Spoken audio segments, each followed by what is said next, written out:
Bawasan ang magnanakaw. Kiko Barzaga bumwelta kay Dof Recto.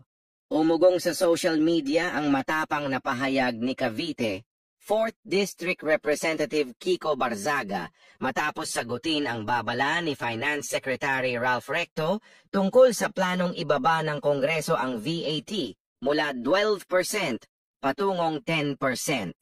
Ayon kay Barzaga, imbes na takutin ang publiko sa pagbaba ng kita ng gobyerno, dapat unahin ang ugat ng problema, ang korupsyon. Bawasan natin ang mga magnanakaw sa gobyerno para di na tayo mangutang at baka pwede na rin nating tanggalin ang VAT mo. Ani Barzaga. Dagdag pa niya, kung magiging tapat at transparent ang paggamit ng pondo, hindi na kailangang pahirapan pa ang mga Pilipino sa mataas na buwis. Ang tunay na solusyon, aniya, ay malinis na pamahalaan at wastong paggastos ng kaban ng bayan. Ano ang masabi niyo dito? Comment na! Thank you for watching mga idol.